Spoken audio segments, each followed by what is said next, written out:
कुंभ दुनिया की सबसे बड़ी ह्यूमन गैदरिंग।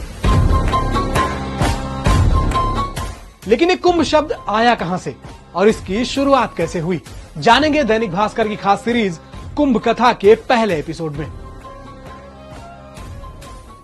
शास्त्रों में कुंभ मेले का सीधे जिक्र कहीं नहीं है।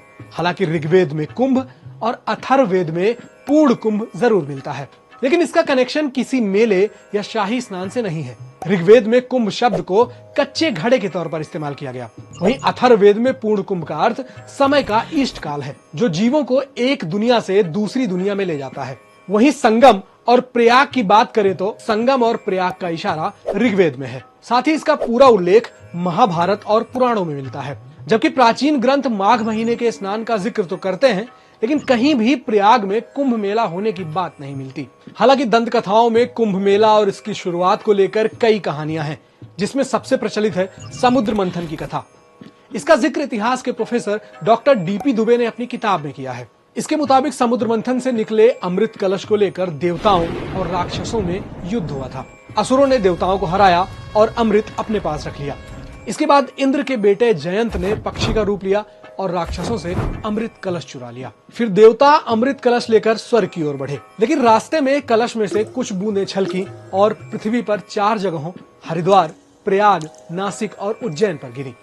इसके बाद से ही ये 4 स्थान पवित्र हो गए और ऐसा माना गया कि यहाँ स्नान करने से मोक्ष की प्राप्ति होती है। लेकिन अगला सवाल ये है कि कुंभ कब और कहाँ होगा, ये कैसे तय होता है। दरअसल जब अमृत कलश चुराने के लिए जयंत को भेजा गया तो उनके साथ सूर्य, चंद्र, बृहस्पति और शनि भी गए। इसलिए इन ग्रहों की स्थिति ये तय करती है कि कुंभ कहाँ मनाया जाएगा। दिलचस्प है ना, इसे भी समझ लेते हैं। जब माघ महीने में गुरु मेष या वृषभ राशि में हो, सूर्य और नवचंद्र यानी न्यू मून दोनों शनि की मकर राशि में हो, तो कुंभ प्रयाग में आयोजित होता है। वहीं चैत्र के महीने में जब गुरु शनि की कुंभ राशि में और सूर्य मेष राशि में हो, तो कुंभ मेला हरिद्वार में लगता है। इन्हीं ग्रहों से नासिक और उज्जैन कुंभ भी तय होता है। भाद्रपद के महीने में जब सूर्य और गुरु दोनों सूर्य की अपनी सिंह राशि में हो, या फिर जब सूर्य, चंद्रमा और गुरु तीनों अमावस्या के दिन कर्क राशि में हो, तो कुंभ नासिक में होता है। जब कार्तिक मास में गुरु, सिंह और सूर्य मेष राशि में हो, या फिर सूर्य, चंद्र और गुरु तीनों कार्तिक अमावस्या के दिन तुला राशि में हो, तो उज्जैन में कुंभ मेले का आयोजन होता है।